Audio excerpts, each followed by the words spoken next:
In this video, we'll take a look at AI resources in WizeAgents. This is the hub for the building blocks of WizeAgents. At the top, you'll see a banner for AI resources with a quick summary, total resources across the workspace, a breakdown by type, and agents by industry. Below that, the page title says, Manage Resources, the building blocks for your agents. You'll see 5 cards: agents, tools, forms, guardrails, and catalogs. Each card shows live metrics and recent items. For example, agents shows total, active, draft, and how many have tools. Tools shows total, active, draft, and high-risk tools. Forms, guardrails, and catalogs work the same way. Click any card to jump into that module, or you can use tabs directly from the left sidebar. Let's start with agents. Coming into agents. At the top, you've got the Agents Management banner, active agents, by industry, and by status, so you can see the estate at a glance. Below that is the list.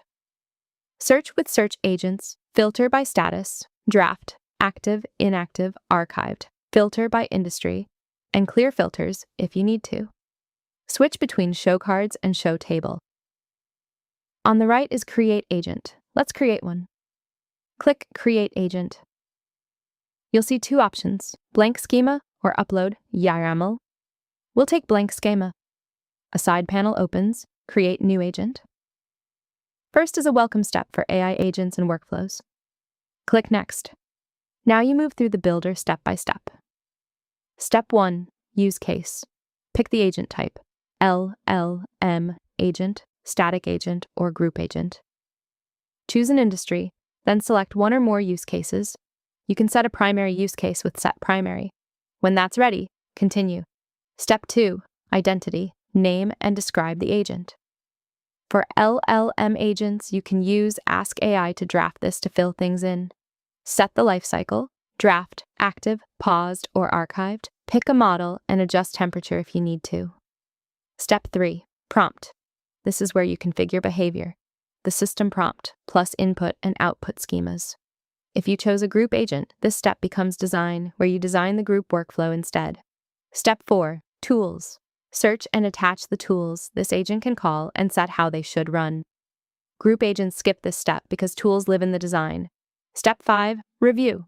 You'll see an agent summary, name, type, lifecycle, industry, use cases, model, tools, and so on. When it looks good, click Create Agent. If you'd rather start from a file, choose Upload YAML instead. Paste or upload the definition, validate, then create. Back on the list, open an agent with the eye icon. That opens Agent Details.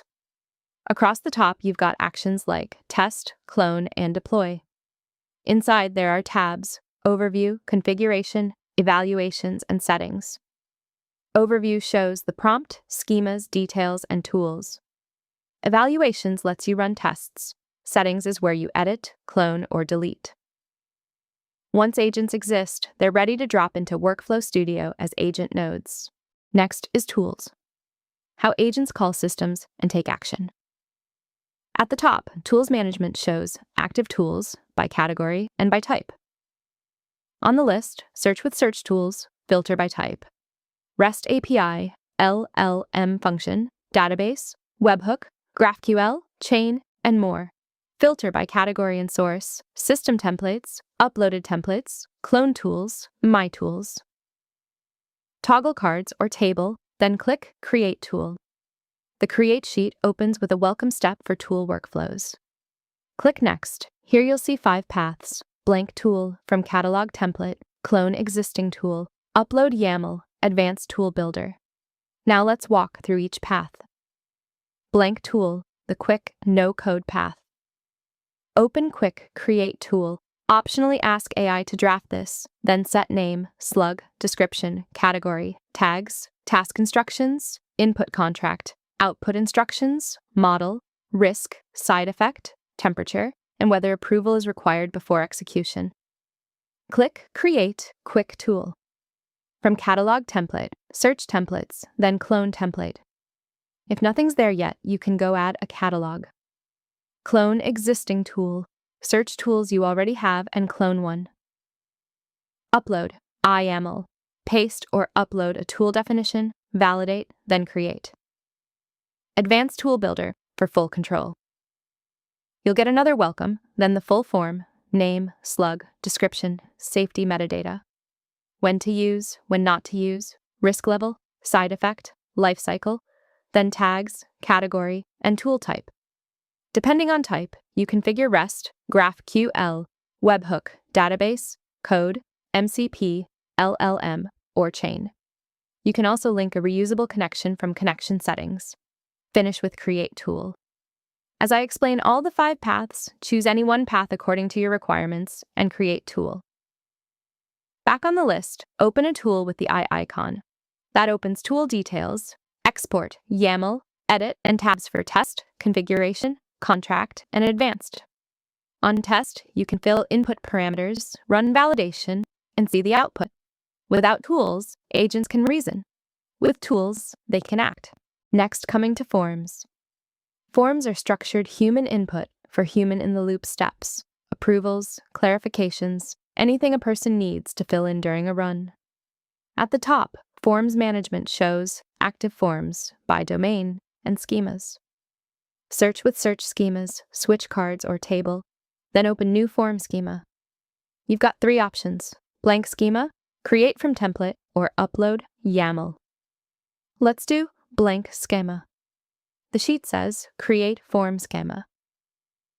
Welcome step first, business forms and human inputs.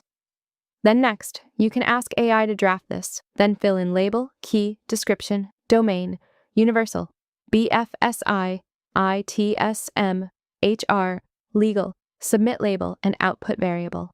Then build the fields. You can author with Field Builder, OpenAPI, or native JSON. Field types include text, number, integer, Boolean, select, text array, file, object, and array.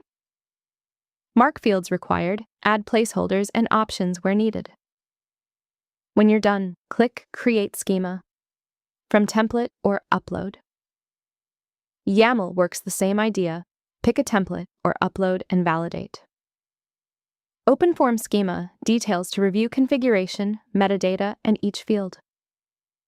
Later, these show up as form nodes in the designer and as input screens during execution.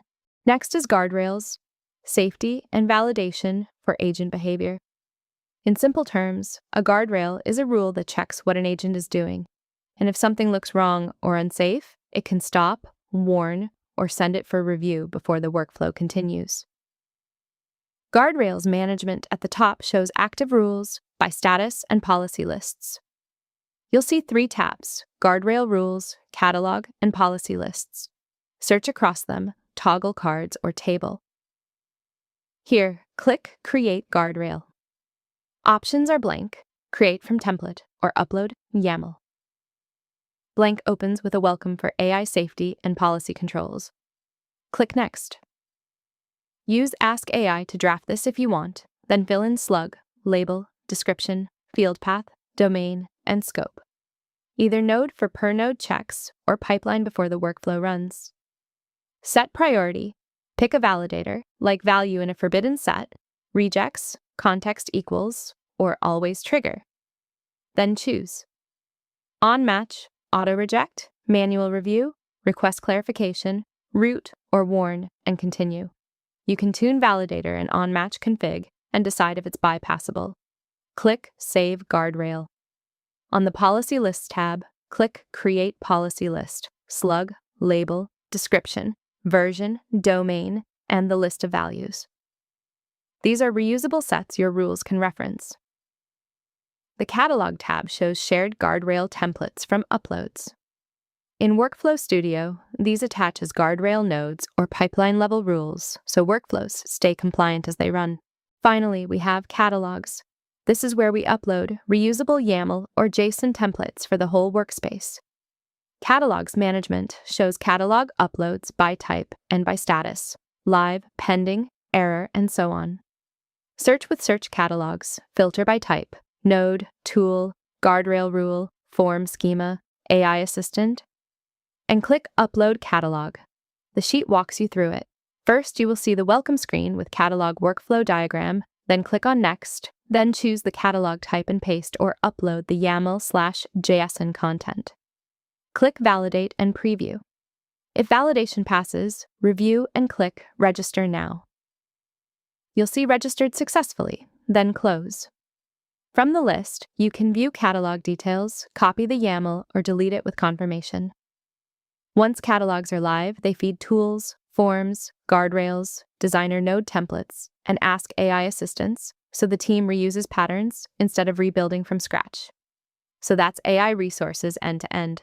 The overview page, then agents, tools, forms, guardrails, and catalogs. You've built the library layer. Next, you wire these into workflows in Workflow Studio. Thank you for watching.